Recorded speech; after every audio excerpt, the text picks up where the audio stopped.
Have you ever felt that you as a woman may not appear to measure up when you see incredible women in strong roles? You may be surprised when hearing from women in these positions and how we all share many of the same challenges. Thank you for joining us for the SheEO Lead-In podcast with Rebecca Jones as we share the journeys of women. Hello, I'm Rebecca Jones, your host of SheEO Lead-In. We are on an exploration together to discover more about the personal journeys of incredible women in both career and life. We all have paths to share that sometimes take incredible turns, deep resilience, and courage to navigate. My hopes are that the challenges shared here encourage women to take leaps of faith and growth when a journey feels too difficult or unachievable. There is great strength deep within each one of us. These stories are meant to share the ways strong women have taken their dreams to strive and thrive to new heights, despite their sometimes rocky paths, and found a way to lead in. Today we are here with Sherri Zorn, the founder and CEO of VodKucha. How are you today, Sherri? Well, hello, Rebecca. I am doing fabulous today, and thank you for having me. Well, VodKucha, it's a fun name. Tell us about that. So I wish I had a really crazy story to tell you. Well, it is. I guess some people might find it a little interesting.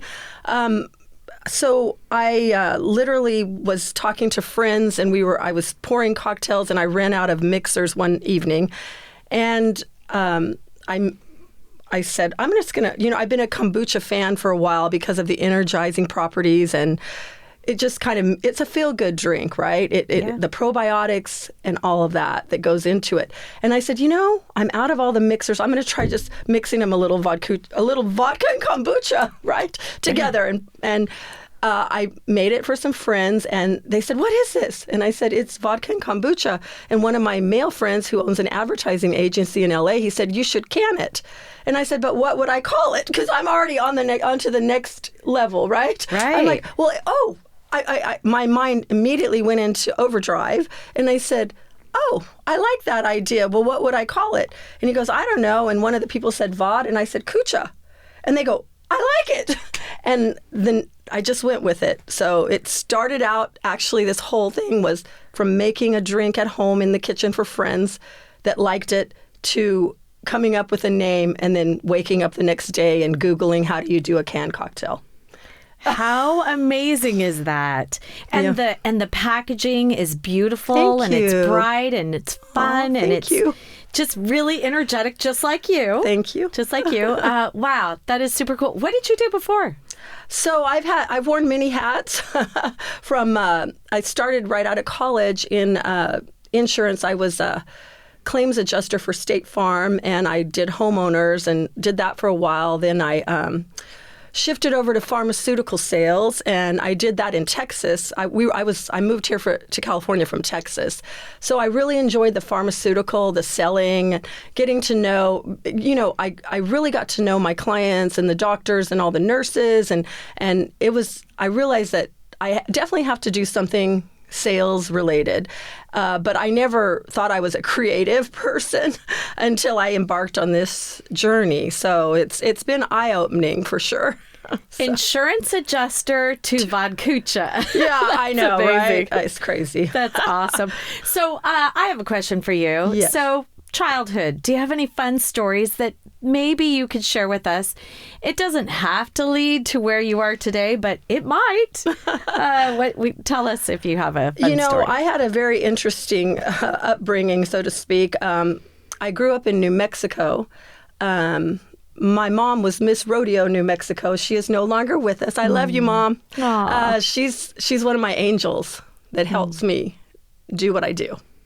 Aww. And so my parents got divorced when I was young. And so I was raised by my mom. And my dad was always very involved. So my mom was an entrepreneur. She never went to college. She had me when she was 19.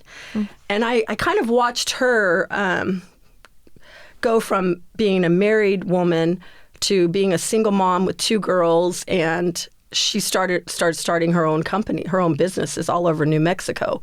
And it went from 1 to 6.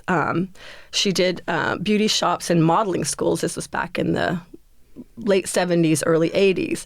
And I was, at that time as a kid, I didn't really understand what all went into that as a single mom. Yeah. And, now I look back and I think, how in the heck did she do it?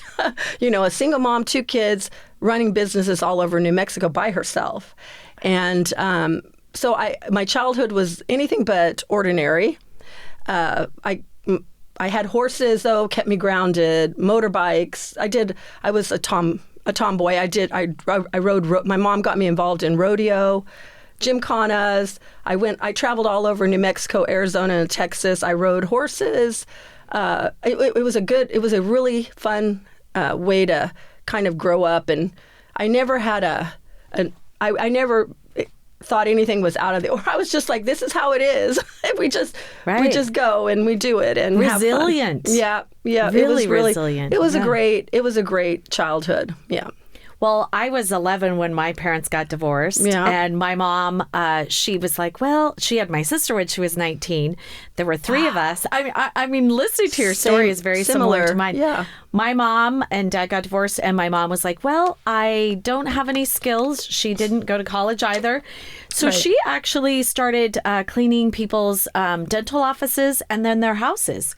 And so during the summers, I would help her. I grew up in Ramona and El Cajon, and in Ramona, I did a little bit of barrel racing, not all over the state, but I did a little bit of dabbling in that when I was a kid. That is amazing. I know. There are no coincidence there's no accidents in life, right? No. We have a good connection already. For sure. Because and I think part of all of that, because, caring for a horse, having to be responsible.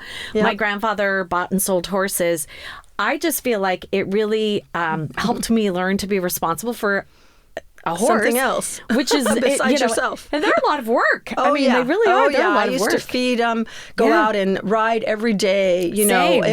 They're a commitment. They are. And when you learn commitment at a young age, it's like that horse has to be fed every morning and every night. Yep. Not only hay, but grain. And I can still smell that hay as a little girl carrying that little and throwing it over the fence and they'd run up and it really grounds you for life, to take care of for an animal, be it a dog, a horse, whatever, right? Yeah. Well, and a hard worker, it helps you become a hard worker and just the responsibility, because you can't say, well, I'm not going to take care of the horse today because it's not going to work. I know. No, you have to. Right. I love that. Okay, but I have a question for you. Yes. Do you have one word that you think really captures who you are? Can I combine like 4? Okay. Sure. You're VodKucha. Well, number 1 is my passion for life. Yeah. And it carries over into everything I do, from my business to my relationships to my everyday interaction with people. Yeah. I think having a passion about everything you do and putting your heart and soul into it, people see that. And it can change your whole trajectory of success, so to speak, as to, where if you put passion, people see that and they say, you know what, I'm going to give her a chance because you can see she is passionate about it. And I've had some people that don't even like kombucha, and they've tried I've talked them into trying my drink, and the look on their face is just like, it's priceless actually, because they're like, no way, this has kombucha in it. And I said, yeah. It does. And I disguise it with some organic and natural flavors and a little vodka. And it's a home run with a lot of people that don't even like kombucha or don't even drink sometimes. So you've crossed people over. I do. I love it. I've had people that don't even know what kombucha is. And I have to educate them. And I go back to the SCOBY and how they make it and how it has, it's fermented and how it's probiotic. And they have no clue what it is even, especially some, when they get old, over 50, 60s, they've never heard of it. Hey, now I'm over 50. But we're in Southern California. Yeah, that's so you've true. got to think of the rest of the world. Sure, yeah. And the rest of this United States. I think the world because I'm a big thinker, but kombucha has really only been on the scene for probably 15 years. Yeah. Now, it's been around for thousands of years, but where we started bottling it, canning it, drinking it as a product on the shelf at the supermarket, Right. probably 15 years. Well, and it really, no one knew what the health benefits were. No. And, just for your digestion and all of that, I mean, it's a big deal. It's a kind of a game changer, especially for people that were otherwise taking medicines and all of that. And, I do not like to take pills if I don't have to. Right. I take supplements, but I don't really like to take pills. Right. I'm one of those people that's adverse to taking a pill unless I absolutely feel like I can't live without it. Like it'll change my life. So anyway, I like the health benefits of natural things personally. So I think, a little kombucha, a little vodka, a little fun mixed up. I think it sounds great. Thank you. So when did you start the company? Well, the concept originated in 2020, right before the pandemic and everything. And luckily, everything was slowed down. And so I actually had some time to do a lot of research and find, I took my kitchen formula, and I still remember the day I was living in Manhattan Beach. I had moved from San Diego temporarily to just figure out what I wanted to do with the next stage of my life after my daughters went off to college. And and my divorce and everything happened. And so I said, I'm going to move to LA because that's where everything happens, right? And I can still remember making the drinks in my kitchen in the bottles and meeting this guy at this little square in Manhattan Beach and handing them over to him thinking, what the hell am I doing? Is this really happening, And so 2020 it started. I probably took 8 months. They gave me 4 revisions of my formulas. It was all included in the price and everything. And I worked with a guy at Ocean Blue Innovation. He's amazing. He's in Simi Valley, Marty.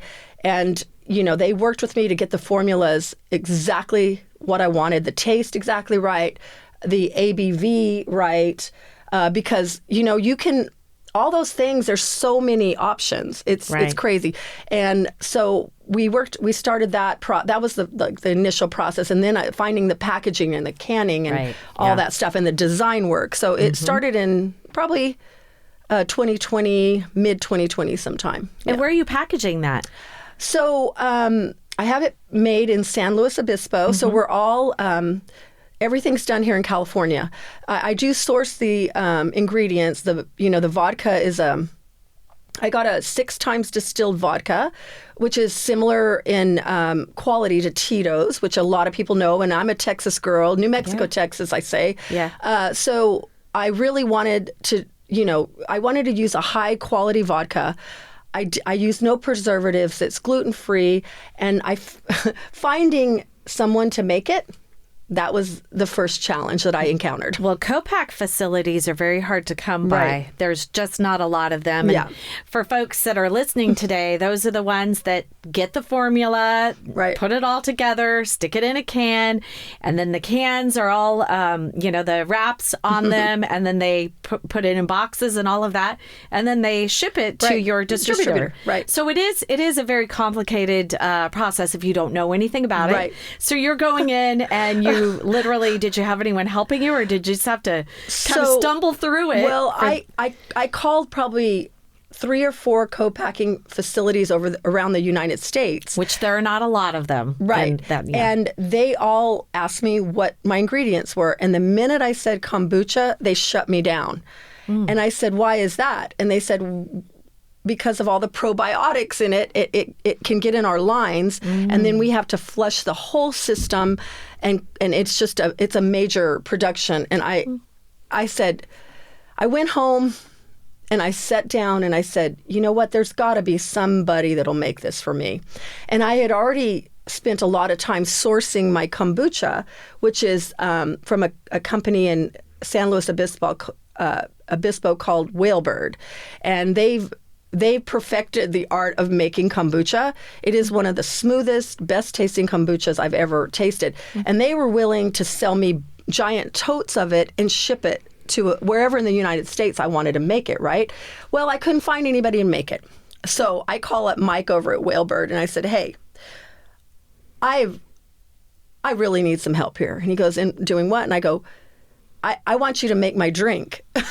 And he sat there for a minute and he goes, oh man, we're coming out with a bunch of new products. I don't know if we have time to do that. And I said, listen, I'm going to send you over everything. And I'm telling you right now, I will work with you. I will do whatever it takes to get this done. So about a week later, I still remember getting the email. I guess it was an email that I got. And I opened my email and he says, okay, Sherri, we'll make your drink for you. But we have to do it in 16-ounce cans. And I said, oh, no, hold up there. I said, I've got to do 12-ounce because I'd already had all the artwork and the design and everything done. So I ended up having to build a line, have an engineer do a line in his facility to make my drinks in a 12-ounce can. Wow. So that took another several months and getting all that. But, I don't consider, I just said, let's do it. Get the guy. It was almost where I was obsessed with getting, I think you become obsessed. Once you get so far into it, you're just going to do whatever it takes. You're obsessed. I woke up every morning and that's all I thought about. My neighbors probably thought I was crazy because every time I'd have a win like that, I would jump up and down and scream and be like, this is happening. Oh my God. I'm like, ah. So yeah, it was a great, that was just knowing that he was going to make it. And I trusted him and I loved all the guys that worked there and the women that worked there. They were amazing people and just young, vibrant, love kombucha. They love my drink. They all drink it now. So That's it's kind so of fun. funny. We talk about it and it's been an exciting journey. I'm going to throw a word at you. Tenacious. Yes. I feel like you were tenacious. Yes. You see a bend in the path, you go, okay, that's all right. I'm going with it. Right. See a bend in the path, going with it. Right. Every curve, you just keep it. You just stay in there. I do. love that. And you know what? That is actually why you succeeded, because you kept at it and you didn't back down and you didn't say, "Oh, well, there's a shut door. I'm going to walk away now." Kudos. Thank you. Girl, kudos. So I don't feel like during this you've had really any, not major, you've had a little turns Hiccups. here and there. Yeah, little hiccups. But I feel hiccups here and there. Yeah. Yeah. So how do you balance your life and your career? Well, so I've pretty much done this. I say I'm like, it's solo. It's a solo operation. I'm a one-woman operation. Until I actually, about a couple months before I launched, I hired a sales, they call him a beverage broker. So he handles multiple brands. He's in Malibu and he's been working with me, but it has been, since my daughters have gone, they went off to college, they've now graduated. I've been taking care of my dad a little here and there and trying to help him out. But other than that, I've had time because I put all my time into this business. And, it's funny because I have to give my dad a lot of credit because he's an entrepreneur as well as my mom and my grandmother was, and my uncle. And I remember coming to him with this idea, and I've had other ideas. Trust me, there are many in the graveyard that I just decided, what, I found out somebody had already done it, or somebody already trademarked the idea, or whatever, or patented it. So I remember going to him and when I had the idea, and I said, "Hey, Dad," he was 80 years old at the time, right? Yeah. He didn't even know what kombucha. He had to look it up. And I said, "Hey, this canned cocktail thing is really taking off." And I said, and there's nothing really healthy out there. They all have preservatives, or the hard seltzers are kind of, it's not a quality. I wanted to do more of a niche quality drink that appeals to health conscious consumers, people that, the yoga community, the health conscious people that are out there that really take care of their bodies, but they want to enjoy a cocktail here now and again. Yeah. And I told him about it, and I thought he was going to shut me down.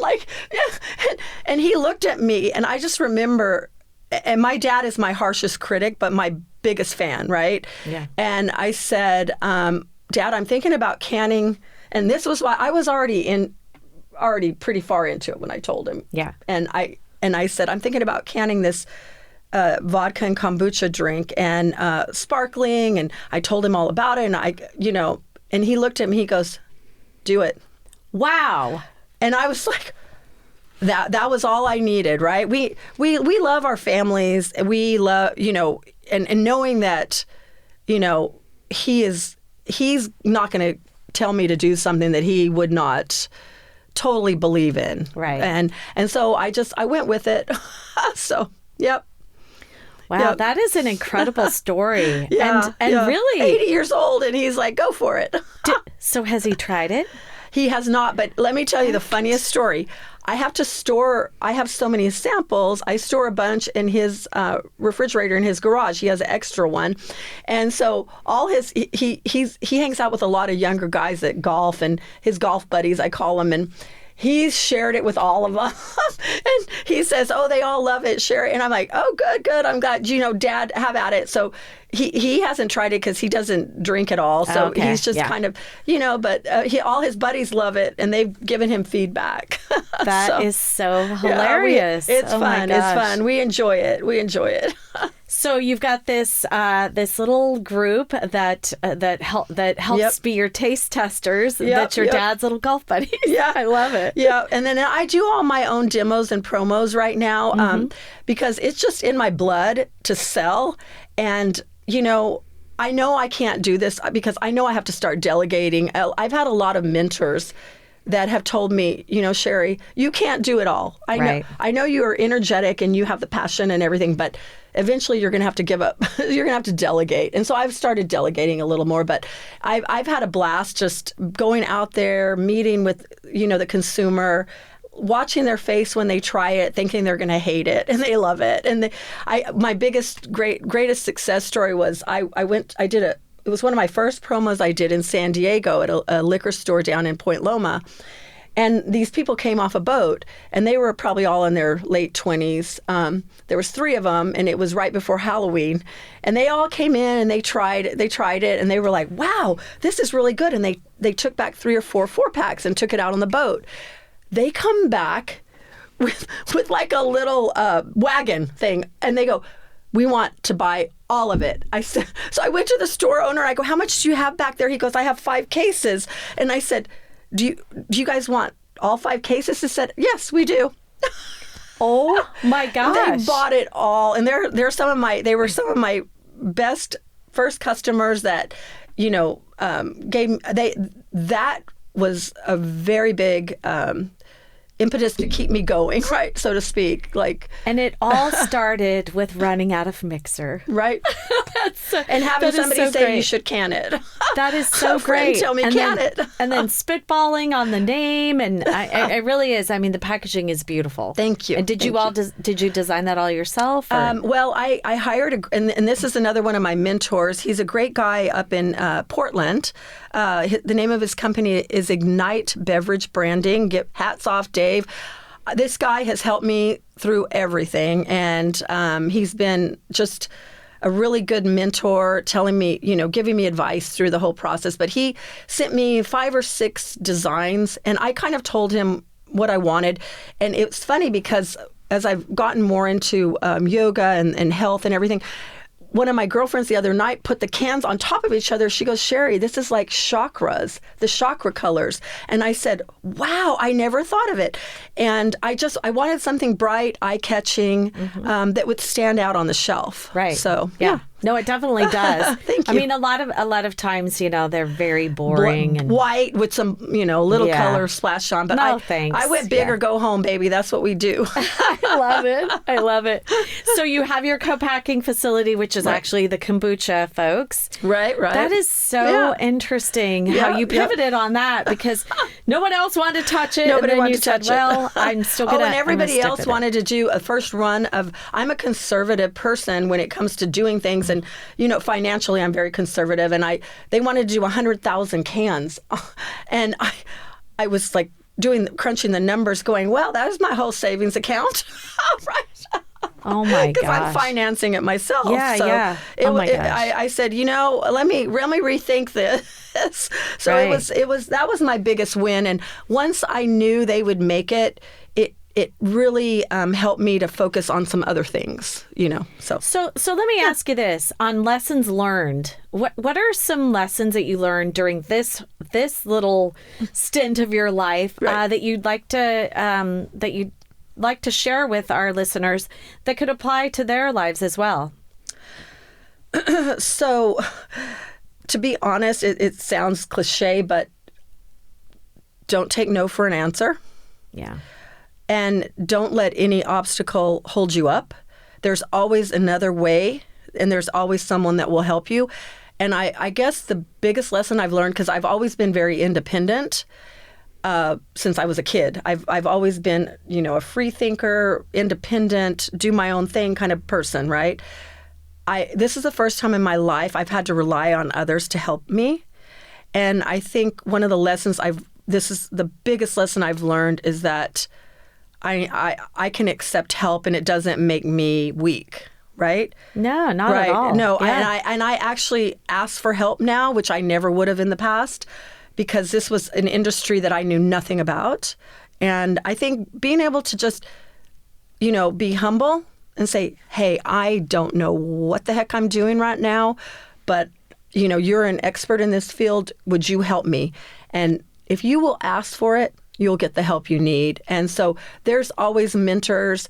There's always people that will guide you and direct you and help you if you ask. So just don't be afraid to ask.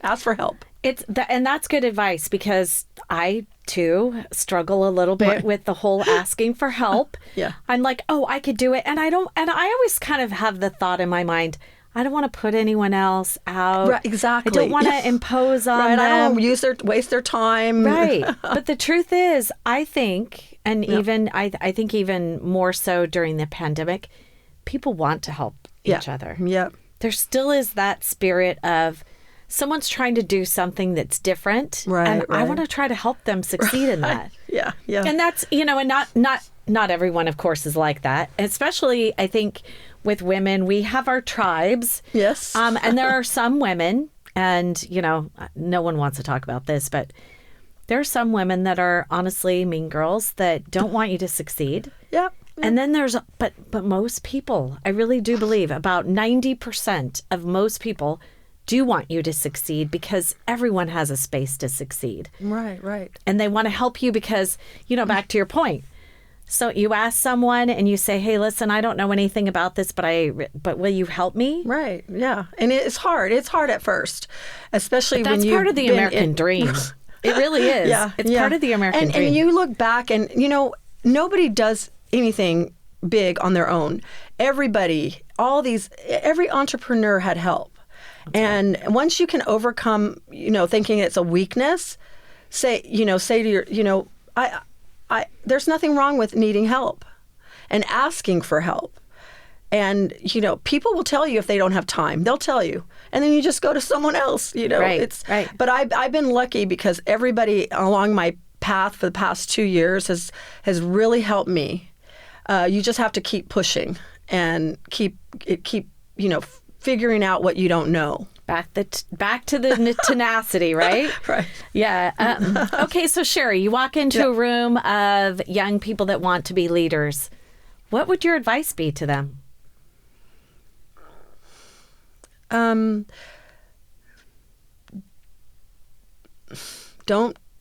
let anything stop you. Look at what other people have done that had no experience and they've grown it into multi-million-dollar companies, businesses. Don't focus on the money, really. Focus on, like I say, I wake up every day and I have a purpose in life. Mm-hmm. And everybody needs a purpose. And that, if you let your purpose drive you, that is when you're going to succeed. Let your purpose drive you.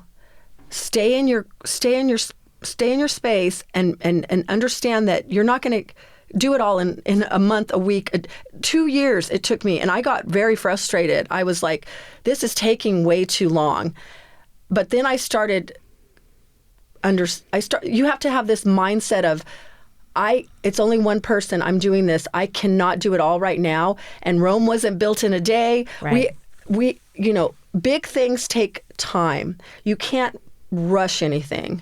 Everything takes time. And especially if you're learning it, the whole industry as well, it's just take your time. Get as much information from people as you can.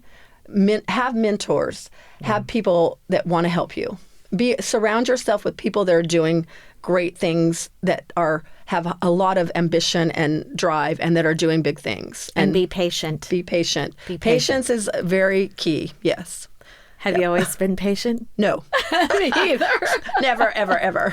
I mean, I've learned this. Not only has this been a learning experience when it comes to just business acumen, but also patience, delegating, relying on other people to help me.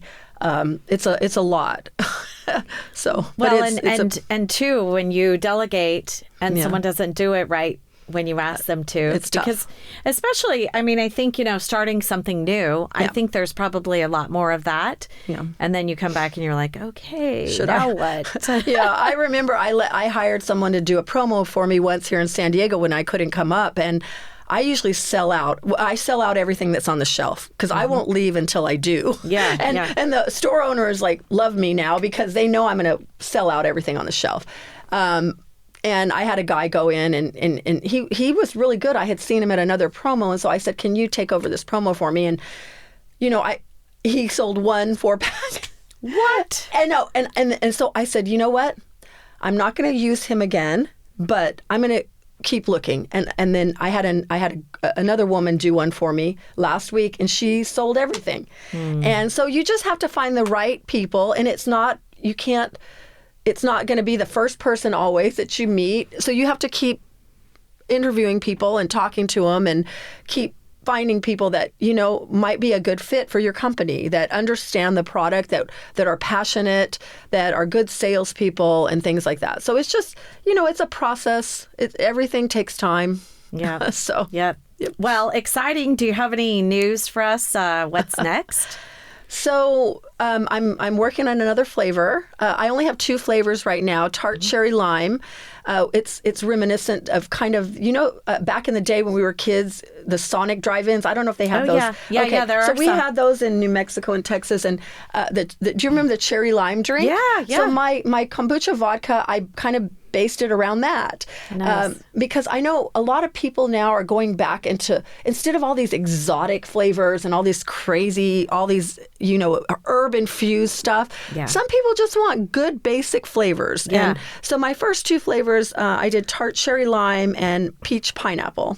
And they're very smooth, easy to drink, but I'm working with a more exotic flavor now to combine with my vodka and kombucha. So I'll keep you posted on that. You're not going to share it with us? Well, because I haven't actually decided. I'm working with 3 flavors, but it's probably going to be a passion fruit or a mango or something along those lines. So a little more exotic, steer away from the basic. Something like that. So more and then of a tropical flavor. Tropical, yeah. Yep. Okay, interesting. Yep. Well, thank you so much, Sherri. Absolutely. Really exciting conversation. And you know what I really do? I appreciate your tenacity and never letting no be what was going to be your end. Just keeping taking that next fork, the next fork in that road. So anyway, excited to watch you and see what you do next. Thank you so much. I'm excited to see what I do next too. Thank you. Thank you. Now that was powerful. We hope you've been lifted and encouraged by today's inspiring voice. Always remember that life doesn't look exactly the same for each one of us. Never stop dreaming, striving, and thriving. In future episodes, we look forward to bringing you powerful stories from amazing women who learn how to lead in to challenges. Thank you for listening and being part of our community with SheEO host, Rebecca Jones.